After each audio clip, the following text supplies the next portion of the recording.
Our next guest was just 13 when she was cast in the movie Friday. 2 years later, she came down from her contact high and continued her impressive career. You can currently see her star in Tyler Perry's drama, Divorce in the Black. Aren't you glad to see me? No, how did you get in the house? I changed all the locks, Dallas. Can't no lock stop me from getting in my damn house. No. You left this house. It's mine. And you need to leave.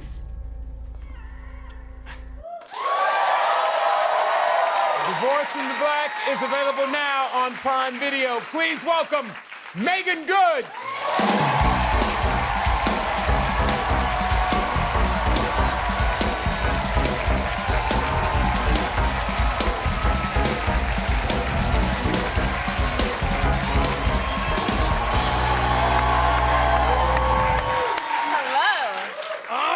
How goes Meagan Good.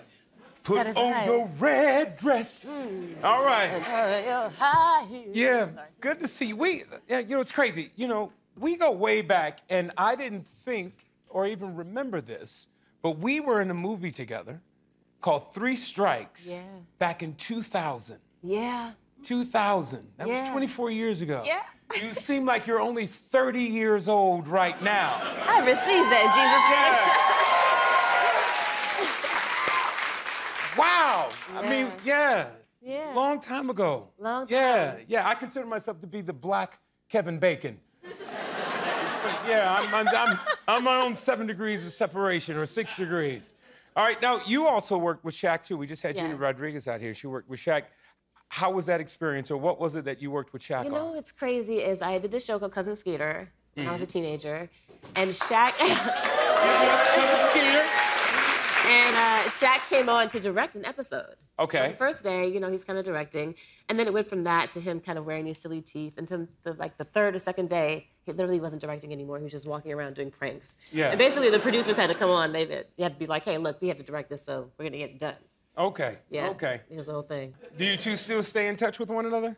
Well, crazy enough, we do stay in touch. He's a sweetheart and a wonderful soul. The crazy thing is, one day I was leaving this club, and it was about 2 in the morning, and I stopped at this gas station. I got gas, and as I was pulling away, I had left the gas thing in the thing. Oh. So I pulled away. Left and the nozzle in the gas tank in your car. Yeah. So I pulled it away, and I ripped it off the thing, and then I see a police car pull up. And I was like, oh my God, okay. So the police car pulls up, and it's a nondescript police car, and it has a woo on the top. Yeah. And it's a sedan, and then you just see this massive man get out of it. And he was like, Meagan, you're gonna be under arrest. And I was like, wait, what? And it was Shaquille. Yeah. He is an honorary police officer, and he was too big for that damn car. Right. And he got out. He basically, said he was gonna arrest me, but then he let me go. He let you go. He let me go. All right. So he didn't write a report. Did you just drive off? Did you go back to the gas station was and say, an yo, the gas tank accident. is leaking? No. No? Yeah. I don't remember exactly how it all ended. I just know that he let me go, and I was like, okay, as he should. Those let me go. Shaq, those are the cops that we need on the street. I mean. All right. You also grew up here in Southern California. Yeah. Yeah. Grew up in Compton. My mom's here. Where in SoCal did you grow up? I grew up in Canyon Country, California. Canyon Country. How Which was is that? Also known as Santa Clarita now. Yeah. But back in the 80s, it was Canyon Country. Yeah, I remember. It was different. It was a lot of wildlife, a lot of coyotes, a lot of tarantulas, a lot of jumping mice, a lot of iridescent scorpions, and all kinds of things. You came encounter with these things. How? Why? Because we lived 2 houses down from a mountain. So literally we had a horse stable up in the mountains near us. But there was basically all the wildlife in the world that you don't want to experience. Okay, well, growing up in Compton, our wildlife were pit bulls and roaches. It's still wildlife. Now, I also understand that one of your neighbors worked in the movie industry. Yeah. Worked for Steven Spielberg or somebody like that? He did Indiana Jones and The Last Crusade. So he was the guy who had all the bugs, like the big roly-polies, tarantulas, everything you could think of. So there would be situations where he would leave home, and then a big tarantula, the orange and black one, would come crawling out of the house, and we would all see it as a neighborhood. And we'd all be like, look, there go one. And basically we would just build a city of rocks around it and wait until he'd get home. He'd be like, there go your thing. Get your thing, because we don't want to kill it, but there go your thing. So, yeah. Really? Okay. So living that close in proximity to the mountains in Canyon Country, i.e. Santa Clarita. Santa Clarita. Any bad animal run-ins that you may have had? Well, you know, there was lots of coyotes. Okay. And coyotes don't mess with you unless you mess with them. Mm-hmm. But on this particular night in 1990-something, I was walking home when the streetlights were coming on, and I saw a dog basically coming up behind me, and the dog started barking at me. And then it looked like it was a rabid dog. So I was like, okay, I'm just gonna walk fast. I'm just gonna get in the house, it's gonna be fine. So then I start walking up to my house, and I realize that there's a coyote in front of me. And the coyote is going off because the dog behind me. So now both of them are looking at me, and I'm like, oh my God, I'm not gonna get to my front door. I literally have to like try to jump in the car that's in the front driveway. Yeah. So I literally take off running, and both of them start running after me. Mm-hmm. I jump in the car, and I'm like, please, God, please just let the door be open. It's open. As soon as I close it, then the dogs start jumping up in the door. And I'm in there like, oh my God, Mommy. I was like, oh my God, I gotta get my mom. My mom comes to the window, and she was like, yeah, no, there's nothing I can do. So, you know, when they're gone, I'll come get you. It'll be all right. Yeah, it sounds like a mom I know. You know, it's interesting. I'll tell you about, I didn't really have, my mother had an animal run-in when we were growing up. We had a 250-pound Saint Bernard. Oh, my. Yeah. Wow. And it was a warm summer afternoon. My mother was wearing a sundress, and our Saint Bernard caught whiff of my mother. And he mounted my mother against our station wagon.